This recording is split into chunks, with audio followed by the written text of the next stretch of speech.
যে গোপালগঞ্জে যে 72 ঘন্টা আগে যে নৈরাজ্য চললো, যে খুন চললো, সরাসরি বাংলাদেশের মিলিটারি সরাসরি গুলি করে জনগণকে যে হত্যা করলো, সেই সকল ঘটনা পর এবং আগে আরো অনেক ঘটনার সাক্ষী বাংলাদেশ।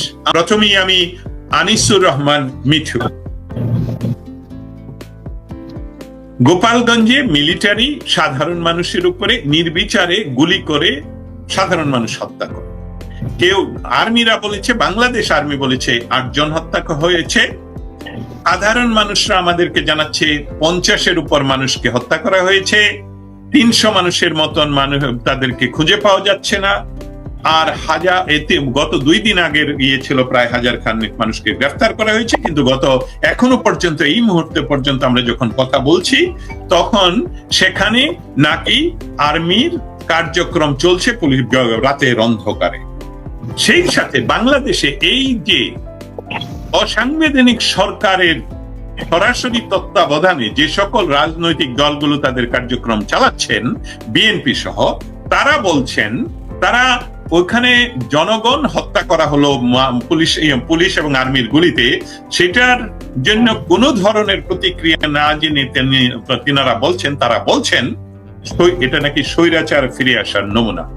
আনিসুর রহমান মিঠু, আপনি কি বলেন?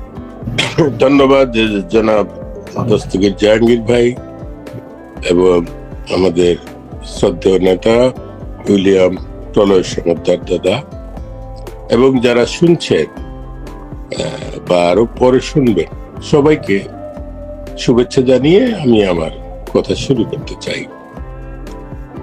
স্বৈরাচার ফিরে আসার সম্ভাবনা এটা মনে করছে সরকার বা সরকারি দল বা সেনাবাহিনীর একাংশ।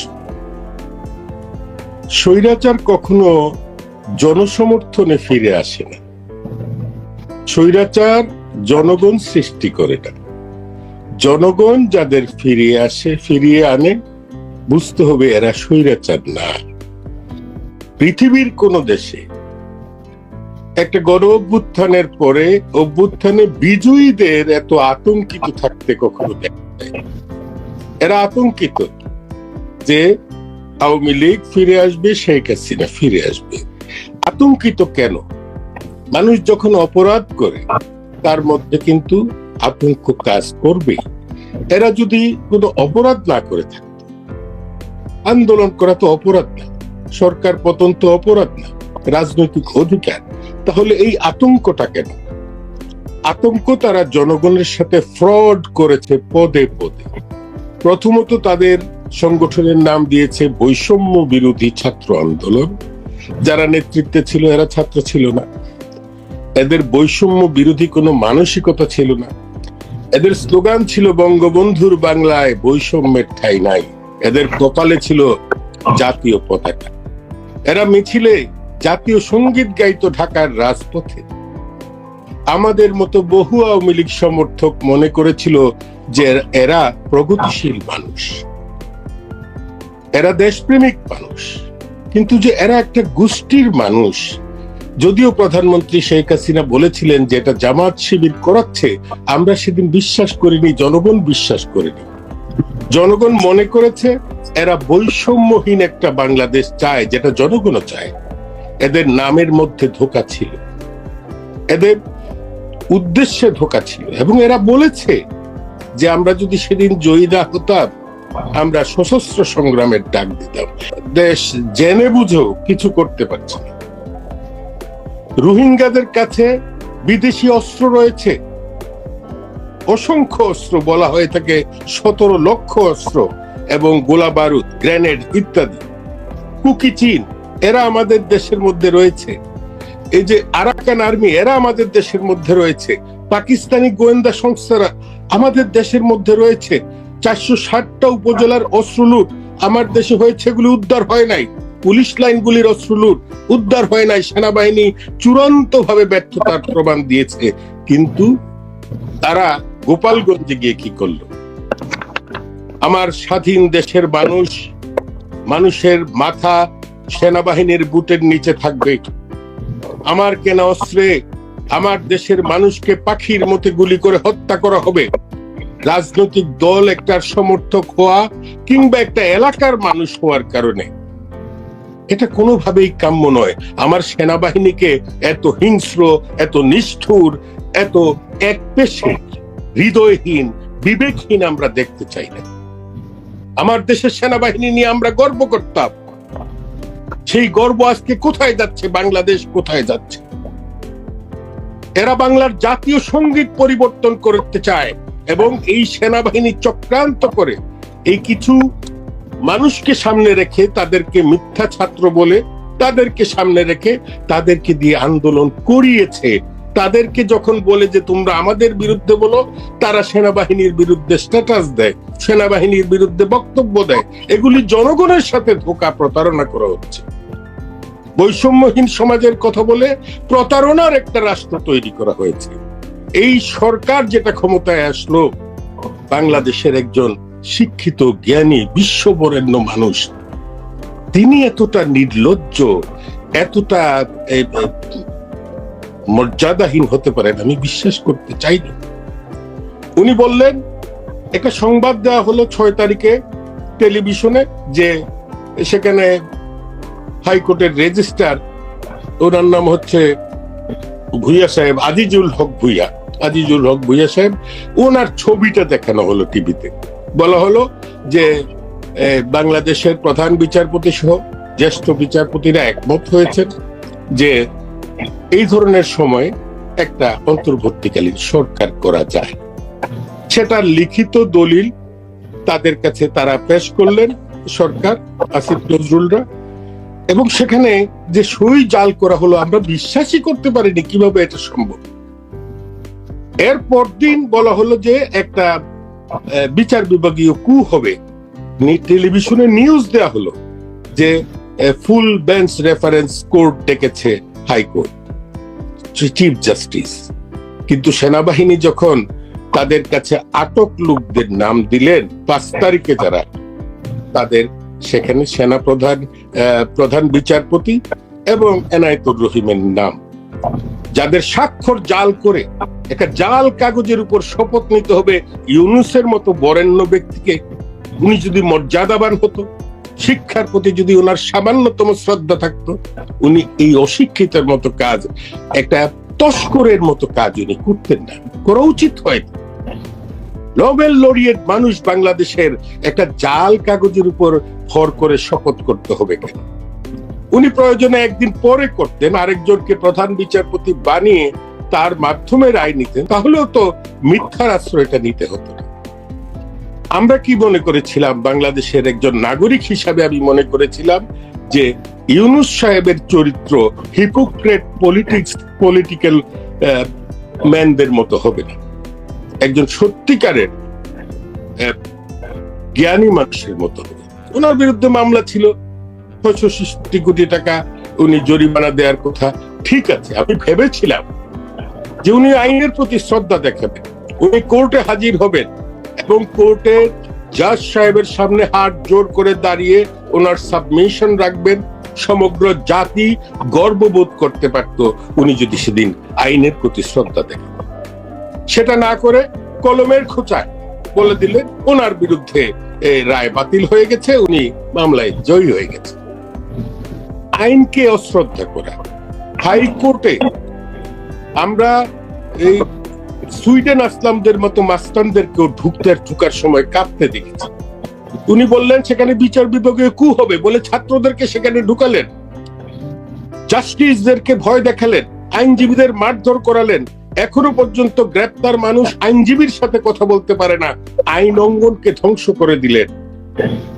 এখন যে বলেন বাংলাদেশে চাঁদাবাজি, পাথর নিক্ষেপ করে মানুষ মারা, অমুক হুমুক করা ইত্যাদি বিভিন্ন কিছু, জমাত বলে যে এটা বিএনপি করছে, বিএনপি বলে জমাত করছে, আমি বলতে চাই এটা আইনহীনতার কারণে হচ্ছে, রাষ্ট্রে আইন নাই বলে হচ্ছে।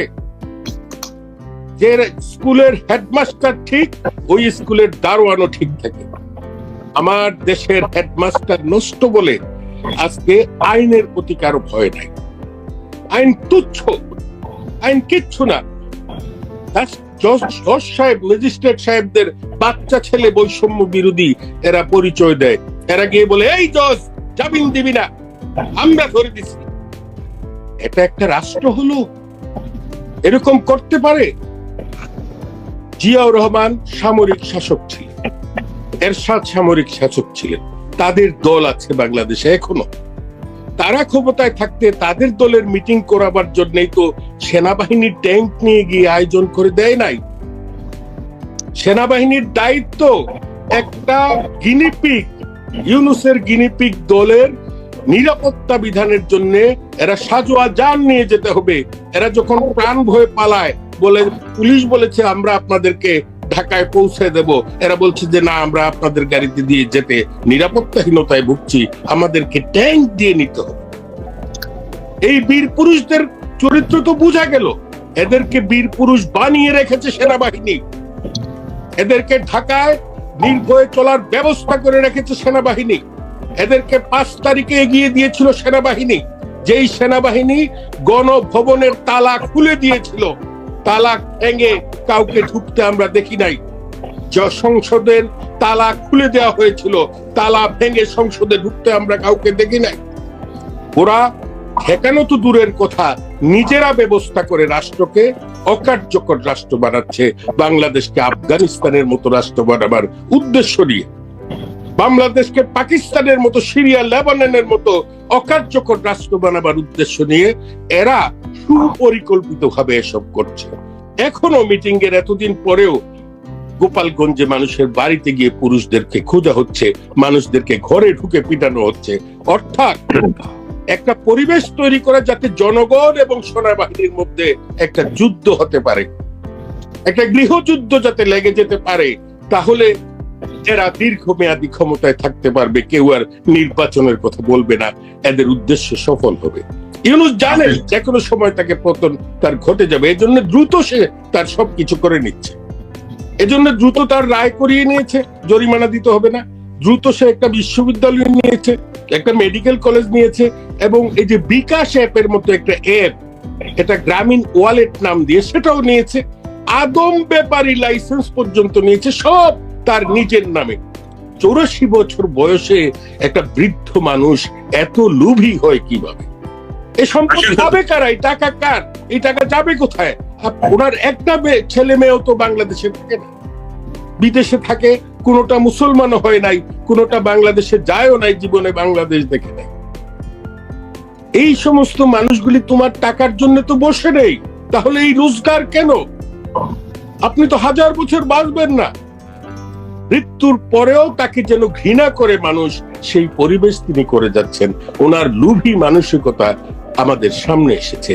আমি একজন নাগরিক হিসাবে ইউনূস সাহেবকে নেত্রী ওনার বিরুদ্ধে সবসময় বললেও আমি বিশ্বাস করিনি।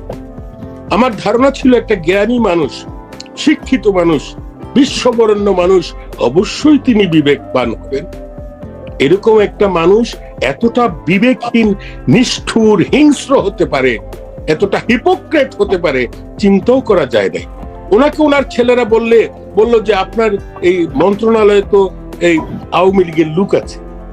উনি বলতেন যে ঠিক আছে, কারা আছে, কিভাবে আছে চিহ্নিত করো, আমরা তাদেরকে বাতিল করবো। সেটা না বলে বললেন যে তোমার গ্রামেও আছে। আপনার মন্ত্রণালয়ে থাকা আর গ্রামে থাকা এক কথা হলো? যে এদেরকে কোথাও আমরা জায়গা দেব না, এ কথার অর্থ বুঝেন? জেলখানায়ও জায়গা দেবে না। এ পর্যন্ত 400-র উপরে নেতা জেলখানায় মারা গেছে। সাংবাদিকরা লিখতে পারছে না, বলতে পারছে না বলে সবকিছু এখনো মানুষের সামনে আসে নাই। বাংলাদেশকে তারা বিস্তীর্ণ শ্মশান বানিয়ে দিয়েছে। বাংলাদেশ আজকে এই লুটেরাদের, এরা প্রতিদিন লুট করছে, শত শত কোটি টাকা লুট করছে। এই লুটেরাদের পাহারাদার আমার সেনাবাহিনী হবে, আমরা এটা আশা করি। আমার দেশের সেনাবাহিনী লুটপাটকারীদের পাহারাদার হতে পারে না। আনিসুর রহমান মিঠু, আপনার কথার যৌক্তিকতা নিয়ে আমার কোনো সংশয় নেই। তারপরেও আমি আবারও ফিরে আসবো আপনার কাছে। স্বৈরাচার ফিরে আসার নমুনা হিসাবে যে বাংলাদেশের বর্তমান সরকারের প্রটোকল নিয়ে যারা রাজনীতি করছেন তারা যে বলছেন যে স্বৈরাচার ফিরে আসবে, আপনার সেটা ব্যাখ্যায় ছিল যে স্বৈরাচার জনগণের ভোট নিয়ে ফিরে স্বৈরাচার আসে না, তাকে বলা হয় জনগণের সরকার। অসংখ্য ধন্যবাদ। আপনার এই প্রশ্নের উত্তর আমরা পেয়ে গেছি।